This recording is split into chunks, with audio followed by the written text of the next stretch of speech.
right, seems to be working. Hi everybody, welcome back to David Guillot ODC.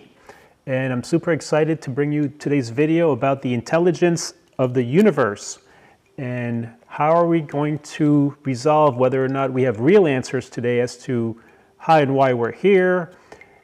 And today we're going to talk about how, so we speak about intelligent beings. We talk about humans inventing things and how that might relate to how the universe created life even before humans were here. So how do we reconcile, is there a difference between the two? At what point do those merge? Or do we need, when we talk about human beings, to talk about some kind of a added thing or divine intervention to make us be the way we are? Or is there a commonality between the forces of nature and the universe and what we do? And we do find answers today in the concept of ODC, Optimally Dissipative Configuration. That's not working right now. Are you kidding me? Oh boy. All right, how about the book cover? Nope. Okay, we're in trouble. All right, we'll add that in post. So if you're watching this, feel free to drop where you are from, or if you have any questions while I operate the system, maybe we can talk about what we're doing here today.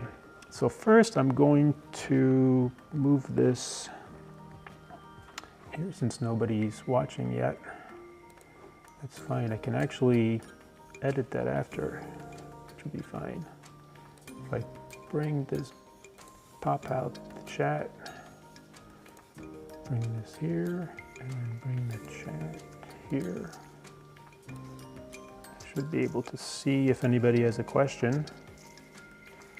And you know what? Since nobody said anything so far, we might restart. So we're doing a lot of improvements too. So for example, I'm wearing a lavalier microphone and I'm just starting to learn how to do the adjustments on getting better audio quality as well. So today's topic, since we're talking about the intelligence of the universe, why don't we walk over to our wall zone, to the atomizer, and let me know if things are coming through okay or not. And today at the atomizer, we've got some cool new toys for us. So eventually we're going to turn this on, and this is to illustrate the randomization not being random, as we discussed in last week's video. And we've got some extra little treats for us here today, namely some mousetraps. And these mousetraps are going to symbolize potential energies that exist in nature, in pre-life Earth, for example. And how do we get from random elements, atoms, molecules, to what we call life, or as we call them in Optimally Dissipative Configuration, we also call those complex structures. So when we say human beings or intelligent life forms, we're describing a very specific complex structure. And this is where the intelligence of the universe and the intelligence of human beings kind of meet, because a human being is not a universal concept in the universe. A human being is a very specific type of complex structure. And so at what point does the intelligence of humans and the intelligence of the universe merge? And this is where, even though optimally dissipative configuration seems like a mouthful, it's actually the simplest way we found to describe how everything is and why, and where do we go from apparent randomness to amazing intricate structures that we see before us. So we're going to be turning this on momentarily. And what this is meant to demonstrate, and I'll stop on this if I could, pause cam. Great. You can even see what I'm looking at here. I've got all my kind of controls for the entire room, as well as my audio levels, as well as today for the first time we've got some background music. Let me know if that's too loud or less, and it's something in the evolution of the show that I'd like to see if it's better than not. So let me know if you have any comments about that. So before us you see two new little concepts here. So there's a couple of mousetraps, and the idea is that when we activate the system, that's cool. when we activate the system, randomization is going to occur. But all these balls up here, all these potential energies are going to stay put until and unless maybe someday in millions of years or today, if they were to set off the mousetraps, then all of these other potential energies would come in and completely change the dynamics of the system. And this is to show how when we just had, like, let's say primordial ooze and no real life forms yet, how do we get from just randomization to things starting to coalesce together and to go into a forward motion of evolution very slowly over time because of optimally dissipative configuration. So we might come back to this, but first let's go maybe to the fire pit. See if that's working for us. I know Nebula likes to come visit when I sit here. And this is nice. This is the dream, to be able to give a presentation, which I'm practicing for maybe someday doing a live show, a TED Talk or a Netflix special or Hulu or Amazon on the subject of, are we alone? How and why are we here? And do we have real answers today to answer the age-old questions that not that many people are working on, and it is quite a controversial topic. Our world is full of war still during this time, and a lot of these disagreements between groups of humans stem from different belief systems, different points of view on how and why we're here. And I can envision a future where people will understand that people have different interpretations of the same thing ultimately. Similarly to how before Galileo we all knew that the Earth was the center of the universe, but as science catches up with those notions, eventually people accept that, okay, so we're not, so we adjust our belief systems, and it's no big deal. No need to have big wars for everybody. And so while I'm here, let's see if we have let's see if we can make our board super source. So we're still in the abandoned building. And so it's a large industrial schoolhouse that this channel originated on, and it shows how I've made that building into this living space that you see here. And I've been here many, many years, and it's been a blast. And so you can find other videos on this channel on how I set this whole building up with the solar power, where I can actually recharge my car, and that's a lot of fun. And also how I can have space to experiment and enjoy having this setup where I can maybe show and share with people what we're talking about. And in talking about the intelligence of humans and intelligence of the universe, sometimes a video that I like to share has to do with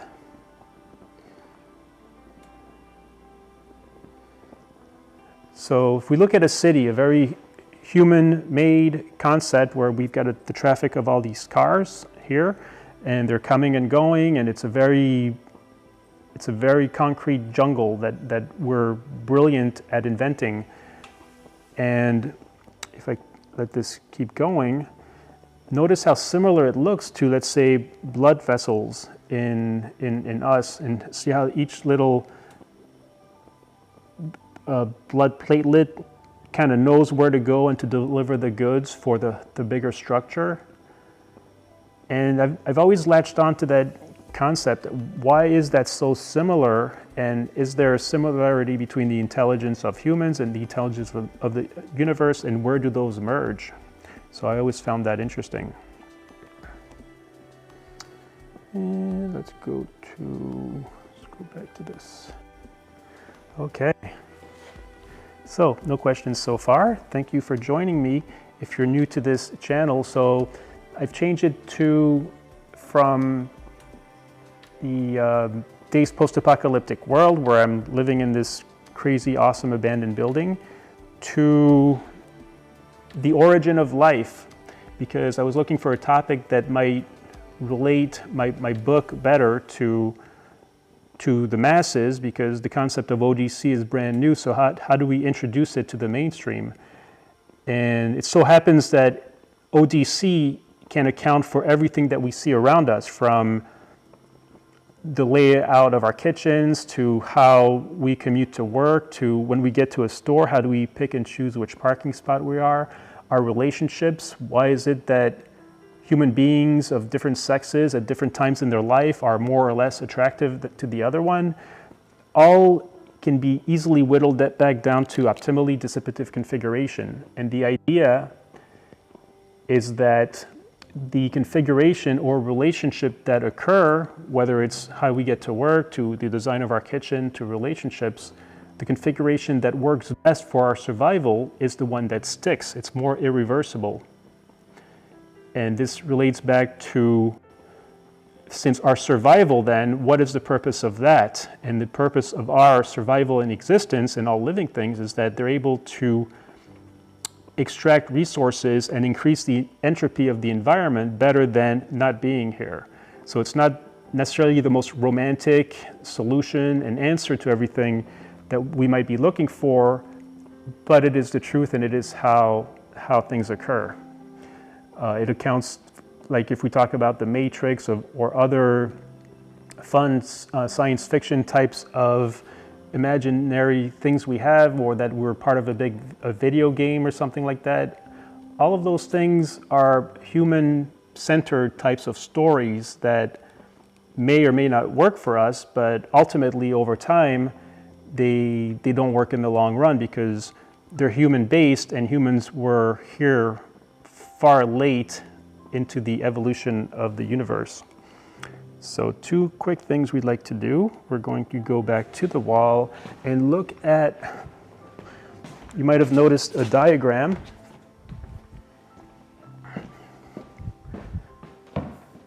So this is the same diagram that we'll see on the cover of our books, the Symphony of Entropy, Unveiling ODC Optimally Dissipative Configuration. And we start at the Big Bang here. And I'll pause it as soon as I can get to that. So over here is the Big Bang, and everything in the universe goes to ultimately entropy, where, and pause. Okay. Where basically in trillions and trillions of years, it's all just darkness. We call it the Great Heat Death, but we don't have to worry about that really, because we're only about 13.8 billion years into the Big Bang, so we're still young in this particular universe. And when we go from order to disorder, it turns out that it's not randomness that happens. Things form, such as galaxies and nebulae and solar systems, and then we have planets, and eventually, if those planets have an atmosphere and a lot of potential energy on them, over time, these molecules that we're about to activate, they produce structures, and dinosaurs and humans. And if those humans are allowed to continue to exist, their brains evolved, and more intricate structures that are more entropic at each step of the way occur, and that's why we're here. So let's have some fun. I've talked about this contraption here for a while, and so this is going to turn on for about 30 seconds. And right now, everything is kind of separated, and this is the initial condition. In 30 seconds, this will look very, very different, and it will seem that it was all done randomly or chaotically, but then we're going to review that and see that actually everything that's about to happen in the next 30 seconds is very ordered and very optimally dissipative. And it couldn't have been any other way with the conditions given. And so it expands our mind when we think about our place here in the universe, and we're so specific and intricate and amazing, and it'll never happen again. And at the same time, it couldn't have been any other way, and it's quite normal. And so we're gonna turn this guy on. Adam.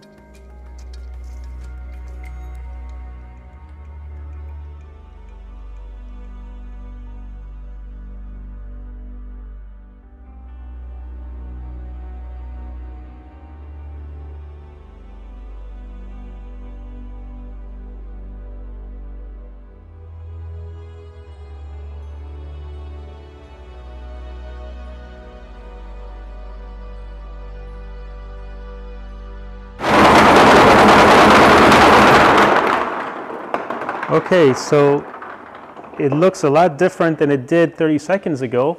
We've got some structures starting to form. You see this guy over here. This configuration will never ever happen again because it's one in a quadrillion unfathomable ways that this could have happened. And this is an example of if this could find a way to release energy from its environment, it would. Today, in the first 30 seconds here, it did not. If we observe our special traps there did not go off. They could have, however, if just the right combination of the vibration would have made one of these balls, let's say go like this, then it would have introduced a whole new dynamic to the system, a whole new optimally dissipative configuration that allows the system to now make newer structures. So it's like a positive feedback type of a mechanism. And in fact, we're going to start it up again and see what happens this time.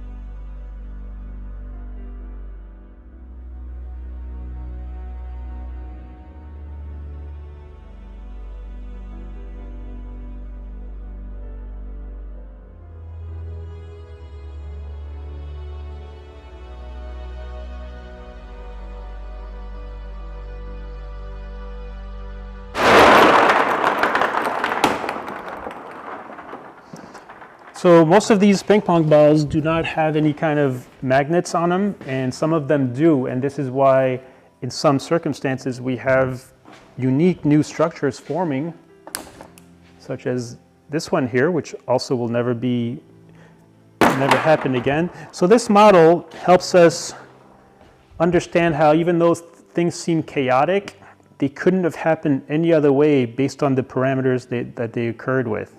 And that when something irreversible happens, like the letting off of these mouse traps, they will never go back to their original position. And here we've got the forward movement of time because this is a configuration that happened that time, and had we not found a special key or formula to activate it, it wouldn't have occurred and the next steps wouldn't have happened in the evolution. So we're going to continue to play with these concepts and see if they make sense to us over time. Let's go over to the board, okay, following me nicely here. And I think I'll start my spiel about the tenets of optimally dissipative configuration. And I wonder why we do not have nobody saying hello or telling us where we're from. I hope I have the right thing up. And okay, so we're here at so let's review really quick the first two laws of thermodynamics. And the first law being that we can't create or destroy anything. Things can only get converted from one type of something to another. So we're not going to magically make atoms or matter appear or destroy anything. The second law is that everything goes from order to disorder, like we talked about before, and this relates to the first two tenets of the ODC. And tenets are ground rules that we must agree to and accept before we can get further into our understanding. And so the first tenet of optimally dissipative configuration is the fact that, similar to how we can't destroy or create anything in thermodynamics, in ODC, we're not allowed to create stories or ignore facts that exist about what we already know. And the idea there is that when we have human beings, the correct order of things is that human beings exist, whoops, get an extra arm, exist, and under their umbrella, we have things like belief systems and religions and stories as to how and why we're here. And so these stories and belief systems over time change and they evolve, and depending on what groups of people you ask, the answer will be something one era and there will be something else another era. Similarly, if we went to a different galaxy and there were living things that have belief systems, they would have a different belief system as well. So we're not allowed in science and optimally dissipative configuration to rely on the specifics of those stories. Much like in the thermodynamics, we can't create or destroy anything. The second tenet of ODC, optimally dissipative configuration, is that as we go from order to disorder, things are not doing so randomly. So the old idea, I guess, in the second law, and we should add the ODC to the second law of thermodynamics, in my humble or not so humble opinion, is that things do not go from order to disorder randomly. Whether we're putting some dye in a glass of water and knowingly that it's eventually going to spread out to, I'm going to show you how well prepared I am for this. We're going to go to this, and then we're going to go to this. So let's say we put some dye in a glass of water. This may look random at first, but if we slow it down like we did with the atomizer, this configuration is the way that it is because the previous configuration was slightly different. This is like a second back in time. And moving forward, each configuration relies on the previous one. And you'll notice that we start to get some interesting shapes happening here. This is because it's not diffusing or dissipating randomly. And that's the big lesson here, is that neither do things in the universe disperse or dissipate randomly. They always form structures because those structures are more dissipative than not being there. So let's get back to our board. Thank you. And so when we ask how and why are we here, we're starting to crystallize some answers here that we're starting to understand quickly that, so let's say this is a planet with humans on it or life. This is a planet which doesn't, like we could say like Mercury or Mars, as far as we know, do not have life on them or those complex structures. They do, however, have a weather system, and we could call these weather systems more or less alive or living. But the point is that the planet that does have life or humans on it does so because having that life or humans is more dissipative or entropic than not having it there. So if the planet was more stagnant and it had all these potentials on it not being used up, whether it's our fuels or our energies or our other life forms that we need to survive, those would not be more dissipative without the human or the life. So again, it's not maybe the romantic answer that we're looking for as to how and why we're here, but that is the facts of our origin story. Speaking of an origin story, the origin of this whole concept of optimally dissipative configuration comes from an old, kind of like a riddle that I heard when I was younger. And that is, this was like a case for why God or a divine intervention must be here. And that's because, let's say you have an airliner, a 747, with millions of parts intricately put together to work as it should. If you had all those parts dispersed out on a field and we had a tornado run through it, we can all agree that we would not at the end have a working airliner. So there's some intelligence, some force, some kind of a, well, it happens to be ODC, but some kind of a intelligent force or reason as to why that airplane gets together like it does. And so we understand clearly that the human built the airplane to serve it. And so the big question is, what built the human and what does it serve? And so for the longest time, before we know about optimally dissipative configuration and thermodynamics, the answer is a divine, a human-based intervening hand of God that makes us here to serve it. However, that goes against our first tenet that we're not allowed to rely on specific stories, especially if they're human-based, to solve our riddles, because first of all, humans were here after life and a lot of other things occurred. And so it doesn't really make sense that whatever the answers to what created life and the universe would be human-based.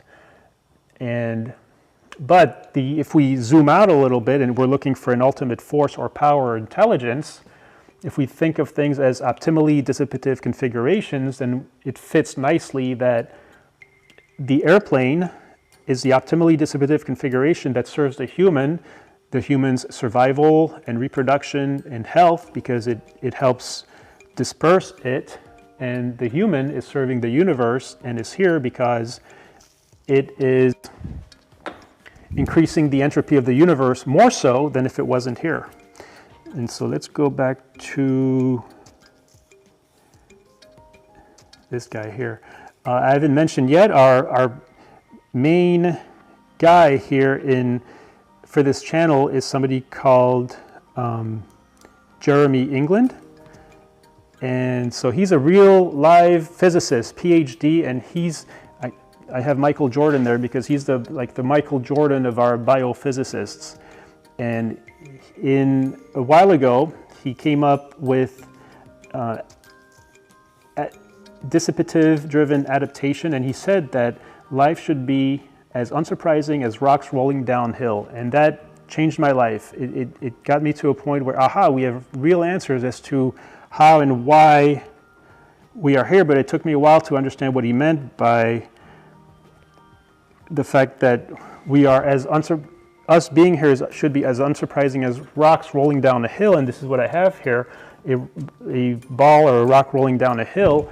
So for a few years now, I've been working on the riddle as to what do we mean by life or us should be here, should be as normal and unsurprising as a ball rolling down a hill, because it seems like all of this order kind of goes against that law of entropy, that everything goes from order to disorder.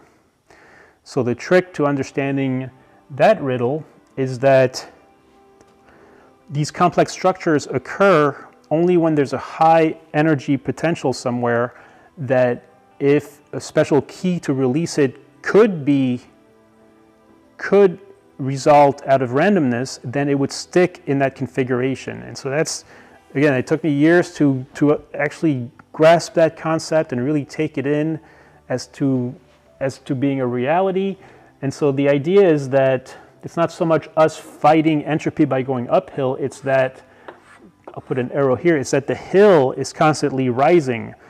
So if we think of weather systems where you've got a cold front and a warm front from the sun, by the way, as they get together, the best way to dissipate that energy is through hurricanes and tornadoes. And similarly, if we think about the Industrial Revolution, where we're able to use up and dissipate all those, we call them fossil fuels, and use those in our machines to better help us survive and produce cities and expand ourselves, the hill is increasing in potential energy, and so naturally the ball rolls down in evolution and actually snowballs in more and more complex structures. Let me know what you think, if this makes any sense. It is the key to understanding how and why we're here, and if we have time later, I'll talk about are we alone or not. One more thing here with the simple formula, this is S symbolizes entropy, and I put here that entropy plus ODC. So entropy is kind of like order to disorder. The ODC provides direction and structure to that entropy, and so I put like a little stick figure of us. So if we could add ODC to the second law of thermodynamics, I think it would be very helpful, because it seems to be a universal concept that works at every level. So if we look at anything in this room and around your room and anything you do at work or in your relationships, you can very quickly whittle it down to optimally dissipative configuration as a grand force or helping hand in the laws of the universe. Nebula. Ooh. This is a nebula.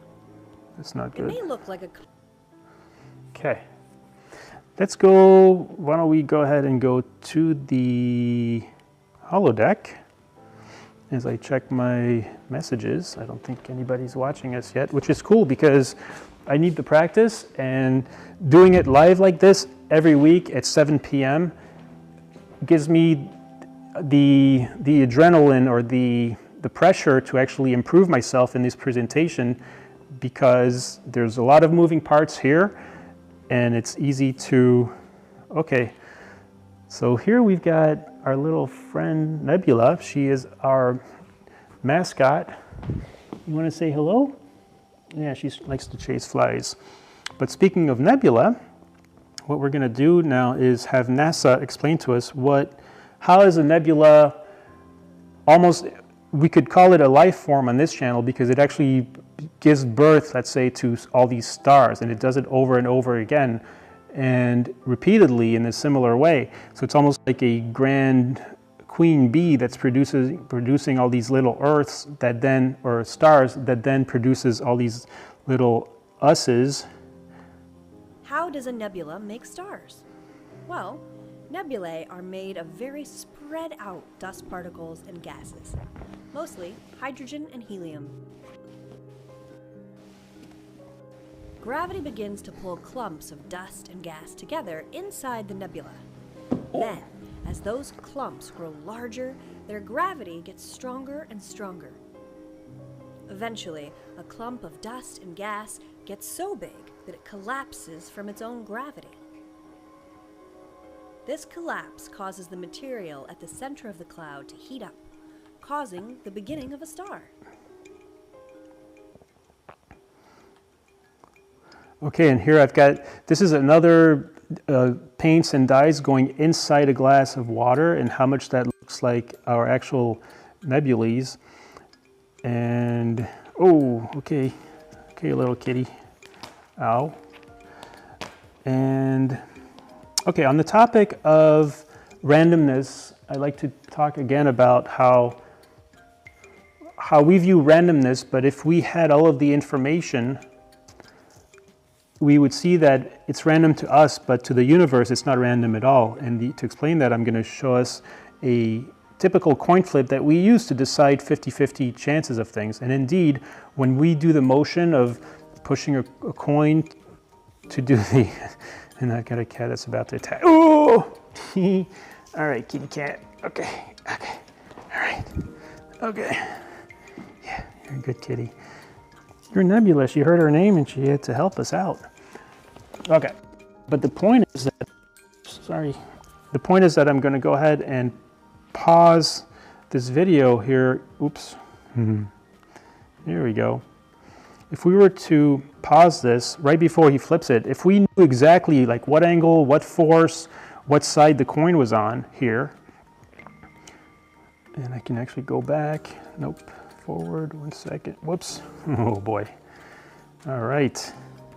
Try this again. Oh, we just had a Katie the pet, as you can see. All right, how did I lose this? Ooh, cool. Kitty.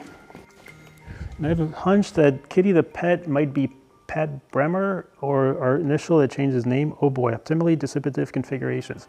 Okay, what I was saying is that if we knew exactly the configuration and all the information behind flipping that coin, oops.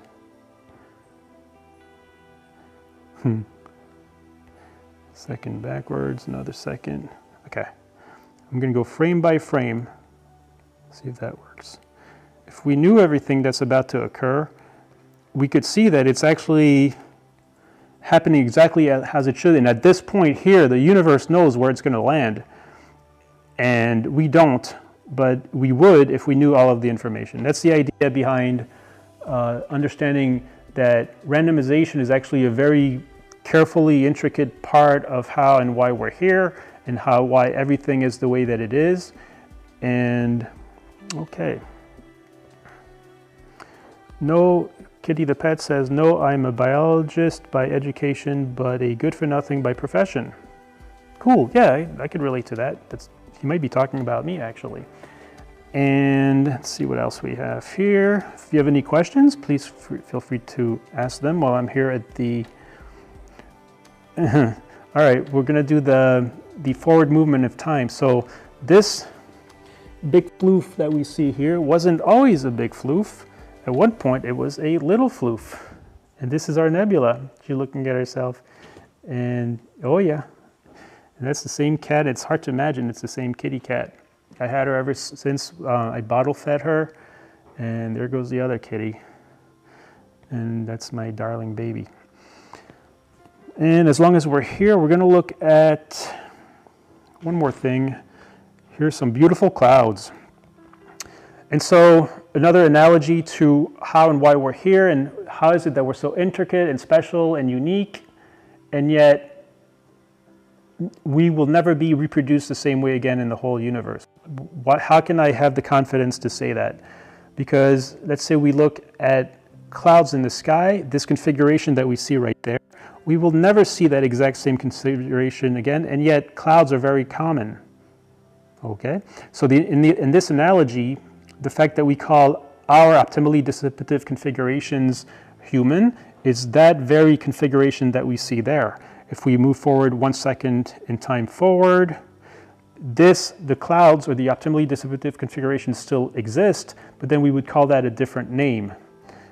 And it would be some other kind of living structure. This is how huge the universe is, and that's how it's difficult for us, as unique as we are, to think that, or to presume that if there are other quote-unquote living things in the universe, that they would look like us at all. And we have a question. Let's see if I can even ask it or answer it. I have a question. How can an optimally dissipative configuration be as adorable as nebula? Oh, I agree. And I won't get too much into that, but yes, she is. And I do put up like a lot of little short videos that people like a lot. Like this video that I'm doing today will get like 20, 30 views, and a video of this little cat will get like 5,000 views. It's kind of funny. She gets all the attention. Let's do one more, but I appreciate you being here, Kitty the pet. I think you've been here for every one of my videos, which I love to do. I love to do these videos. They're such a dream come true for me to be able to be in an environment where I can talk about these wonderful things. Let's see where we are. We're arriving at the fire pit. But we're going to go actually to the mezzanine. As we wrap up, we're going to do a quick Galileo. And what do I mean by a quick Galileo? Well, let's see. So there's some new things this week, some evolutions to the channel. For example, I have a microphone that's called a lavalier, and I'm starting to play around with these settings. Also, you might hear some background music, which... The idea is to give a presentation that continues to get better and better over time. So it completely applies to ODC and how anything in the universe evolves naturally, because I won't intentionally do something that makes the channel worse, right? So if something begins to work, then I'll do more and more of it. And that's how everything in the universe works in optimally dissipative configuration. And yeah, it's nice up here. It's kind of warmer actually, as it's getting colder and colder. And I like to talk about Galileo because there was a time where it was very normal to think of the Earth being the center of the universe, because we didn't know what's beyond that point of view. And so we see the sun coming, rising, and setting it every day predictably. And so that's the law, that's the belief, and there's nothing to go. But then some people with a telescope come around and factually and for real know absolutely that, well, actually we're part of many planets that go around the sun, and we're not the center, and the sun is of our particular solar system. And the problem is that that doesn't line up with the belief system, and so it's complete heresy and pandemonium, and people would ask the person, why would you even Like, what's your motivation for even bringing this up? It's not helping anyone. You're upsetting the apple cart. And I don't know, and I feel the same way about presenting these ideas that we're presenting today, because they're not, people are already walking around with a belief system of some kind. Maybe it's working for them, maybe it isn't, but not that many people are honestly looking for, but what is the true truth, right? So it used to be that the truth is that the earth is the center of the universe, because that's the bottom line. And today we have, each one of us has a different belief, usually as to how and why we're here, and are we alone? But we can't all agree on what the factual aspect of that is. And so this is what I'm here to introduce to you. And on the topic of are we alone, the answer is, are you ready? There's a record scratch. Actually, that sound effect was supposed to be for how it's not too hard for us to accept that there are billions and billions of galaxies and trillions and so on of stars out there that are so far apart that we couldn't even travel to one of them, never mind farther ones. And we're kind of okay with those thoughts. And we have a little visitor here. And yet, when we start talking about life or humans or intelligence, that's what that was for. That's what that was for. Somehow, we'll hold the phone. That couldn't have just been. We see ourselves as so unique and special that something else needs to be added for us to be here. And that is a very similar older idea as the Galileo and Copernicus times, where we were the center of the universe, and until we come up with a new working model, and that changes. So similarly today, this is the case that nothing needs to be added for us to be here, and today we have real answers as to how and why we're here. And so on the topic of are we alone, we need to ask, what do we mean by we? And so if we're talking about we being humans or living things that are DNA based, let's say, then indeed we would have to be alone, because as we demonstrated over at the atomizer, that those, even the simplest of our life forms, are super complex. And so if they originated here, that they couldn't possibly originate somewhere else in that same exact fashion. However, if we expand our idea on what we means to, let's say, a complex system or an optimally dissipative configuration, then the universe is teeming with them. In fact, even within our own solar system, do we have other optimally dissipative configurations or weather systems or storms or cyclical types of events like that? And in that case, we're not alone at all. So that's the answer to are we alone? But I think obviously when people ask are we alone, they kind of mean have like intelligent, conscious beings that we could relate to that exist out there. And that's still one of the greatest questions in the world. But today, to be as afraid of the answer as maybe we once were. All right, we're going to start to make our way back to where we started. So I want to thank everybody for joining me today. Or in the future, I imagine that these videos, because this is a new dawn of thinking, the fact that we can actually reasonably and without fear start looking at and answering some of these questions is a brand new concept to us. And this is the Wild West of those concepts. This is one of the only and first forums where we're openly talking about the reality and the actuality as to why we're here. But I imagine that decades or years or months from now, maybe even, that this kind of talk will be absolutely normal and people will be able to follow along, be like, oh yeah, that makes sense. I don't see why in 2023 people should be either confused or afraid of some of these concepts, because they make sense and they're actually a better story for us to follow, because it kind of unites us, and so we don't have to fight wars, at least not over belief systems like we still do a lot. So thank you for joining me. We will bring this to a close. I'm very excited to bring you more in the future, and also throughout the week I'll cut this up maybe into some shorts and include the cat in it. But we will be back next week at 7 p.m. on Tuesday. And thank you for joining me. We'll see you next time.